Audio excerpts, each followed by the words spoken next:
नमस्कार। आप सुन रहे हैं द बॉलीवुड रेडियो और मैं हूं आपके साथ आकाश। दोस्तों, आज के इस पॉडकास्ट में किस्सा राजेश खन्ना और फिरोज खान का।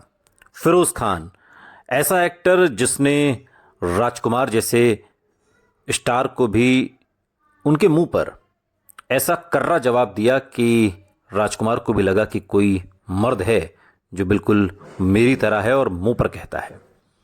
फिरोज खान एक ऐसा एक्टर जिसका स्टारडम राजेश खन्ना के साथ तुलना करने लगा था। एक ऐसा एक्टर जिसकी कामयाबी से या जिसकी मौजूदगी से राजेश खन्ना भी रश खाने लगे थे। साल 1970 में एक फिल्म आती है सफ़र, और इस फिल्म के बाद राजेश खन्ना जिस तरीके से हिंदी सिनेमा के फलक पर उभर रहे थे और बैक टू बैक जो लगातार सुपर डुपर हिट फिल्में आ रही थीं, उसी कड़ी में ये फिल्म आई थी सफ़र। लेकिन इस सफ़र में राजेश खन्ना अकेले नहीं थे। शर्मिला टैगोर के साथ उनकी जोड़ी फिरोज़ खान भी बना रहे थे और लव ट्रायंगल पर आधारित ये फिल्म थी, जिसको लेकर बहुत सारी बातें बाद में मीडिया के सामने आई और फिल्म क्रिटिक्स ने कहा कि इस फिल्म में राजेश खन्ना पर कहीं ना कहीं फिरोज़ खान भारी पड़ गए। अब सोचिए, जब ये दोनों सुपरस्टार एक साथ किसी फिल्म में काम किए होंगे तो आखिर क्या हाल रहा होगा, क्योंकि राजेश खन्ना की तरह फिरोज खान भी अपने आगे किसी को कुछ समझते नहीं थे। आपको बता दें कि इन दोनों सुपरस्टार्स ने करीब 3 बार एक साथ फिल्मों में काम किया। हालांकि उन फिल्मों में राजेश खन्ना ही हमेशा लीड एक्टर रहे और फिरोज खान हमेशा सेकंड लीड एक्टर के तौर पर देखे गए। हालांकि जब फिल्म रिलीज हुई तो राजेश खन्ना की तरह फिरोज खान को भी वाहवाही मिली और कई बार ऐसा भी हुआ कि राजेश खन्ना पर भारी पड़ते हुए फिरोज खान नजर आए। और ऐसा ही एक बार इन दोनों सितारों का आमना सामना फिल्म सफ़र में हुआ, लेकिन शूटिंग के दौरान ही राजेश खन्ना ये भांप गए कि उन पर फिरोज खान भारी पड़ने वाले हैं। फिल्म रिलीज होते ही उनका जो शक था वो हकीकत में बदल गया। राजेश खन्ना और फिरोज खान के डेब्यू में महज 6 साल का अंतर था। इन दोनों दिग्गजों ने अपने अपने फिल्मी करियर में एक से बढ़कर एक फिल्में दी।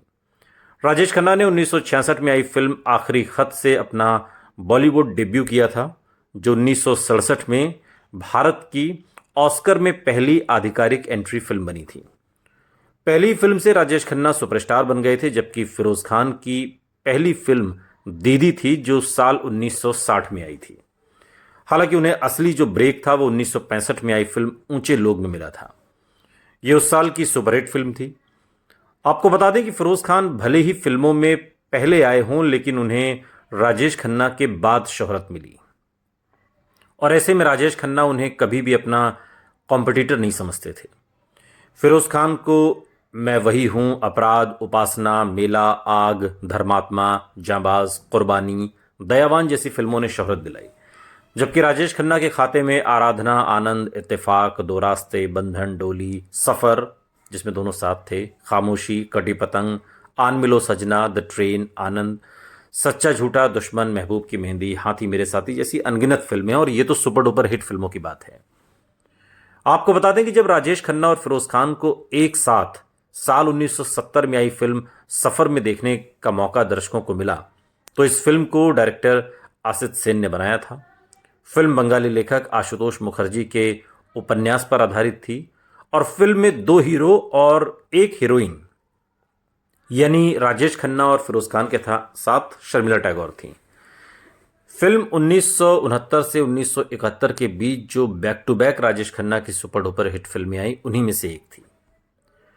आपको बता दें कि फिरोज खान के साथ राजेश खन्ना की ये दूसरी फिल्म थी। इससे पहले दोनों साल 1967 में आई फिल्म औरत में एक साथ देखे गए थे।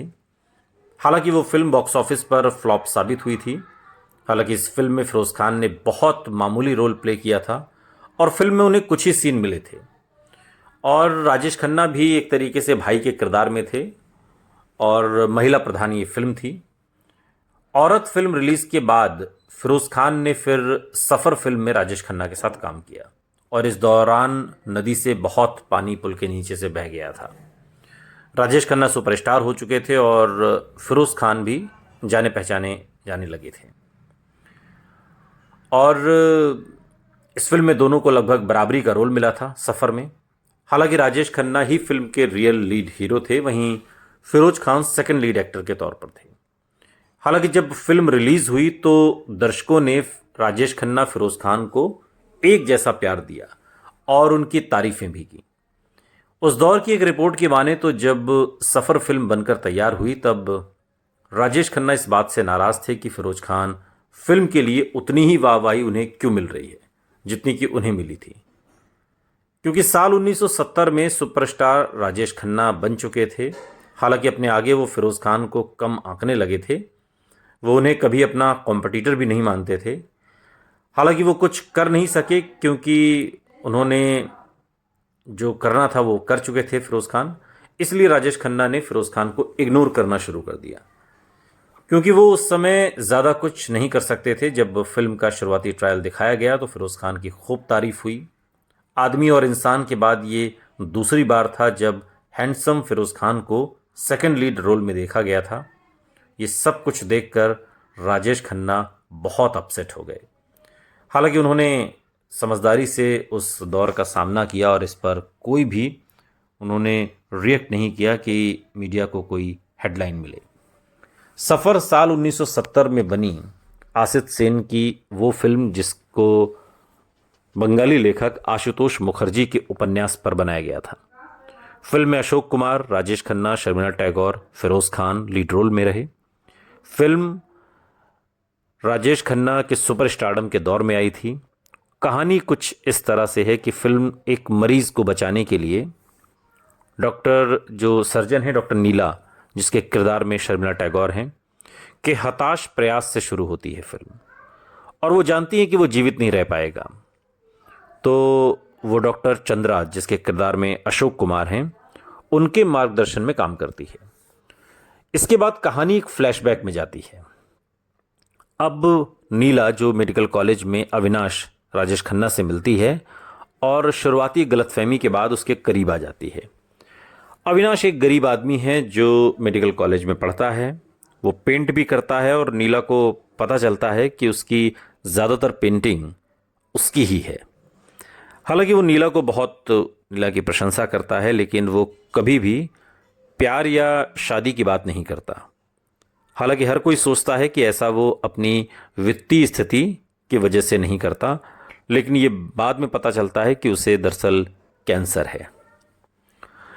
नीला जो फाइनेंशियल क्राइसिस हैं उनकी वजह से एक ट्यूटर के रूप में काम करना शुरू कर देती है, जहां वो अपने छात्र के बड़े भाई व्यवसायी शेखर कपूर, जिसके किरदार में फिरोज खान हैं, से मिलती है।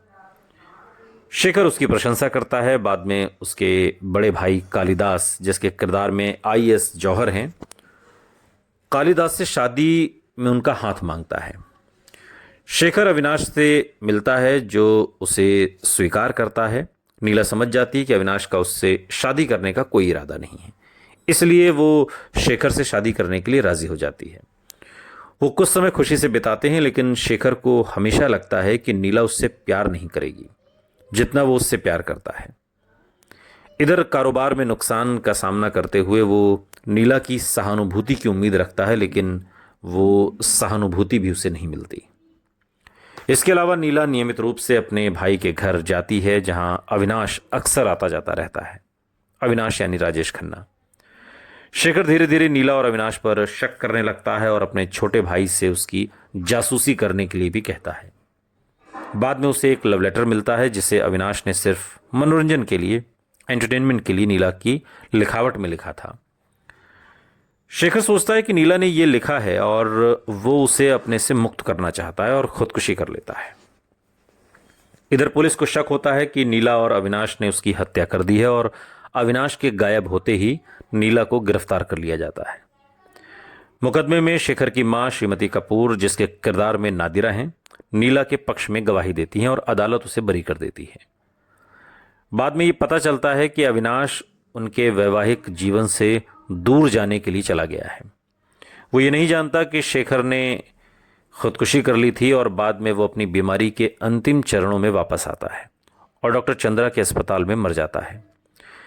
दिल टूटी नीला अब और जीना नहीं चाहती, लेकिन डॉक्टर चंद्रा उसे सांत्वना देते हैं कि उसे एक महान सर्जन बनने के लिए प्रोत्साहित करते हैं। फिल्म नीला को अपने देवर को पढ़ाई के लिए विदेश भेजने और चिकित्सा पेशे के लिए अपना जीवन समर्पित करने के साथ समाप्त होती है। ये वो फिल्म थी जिसमें लव ट्रायंगल फिल्म थी जिसमें दोनों हीरो मर जाते हैं, और ऐसा प्रयोग कमोवेश पहली बार हुआ था। आमतौर पर होता ये है कि लव ट्रायंगल हो, अगर हीरोइन दो हैं तो एक हीरोइन मर जाती है और फिर दोनों आपस में घर बसा लेते हैं, लेकिन ये कहानी बिल्कुल अलग थी। यहाँ पे दोनों हीरो मर जाते हैं और जो हीरोइन है वो अलग ही रास्ता अख्तियार करती है। इस फिल्म के गीत बहुत गजब के रहे। फिल्म में जिंदगी का सफ़र जो किशोर कुमार का गाया गाना, या फिर जीवन से भरी तेरी सांस तेरी आंखें, ये गाना भी बहुत दिलचस्प है। या जो तुमको हो पसंद वही बात कहेंगे, मुकेश की आवाज़ में, नदिया चले चले रे मन्नड़े की आवाज़ में। या फिर एक बहुत मशहूर गाना है लता मंगेशकर का, हम थे जिनके सहारे वो हुए ना हमारे। और आसित सेन ने सर्वश्रेष्ठ फिल्म निर्देशक का पुरस्कार फिल्म फेयर का इस फिल्म में जीता था। लेकिन ये फिल्म सही मायने में फिरोज़ खान और राजेश खन्ना की फिल्म थी। सुनते रहिए द बॉलीवुड रेडियो, सुनता है सारा इंडिया।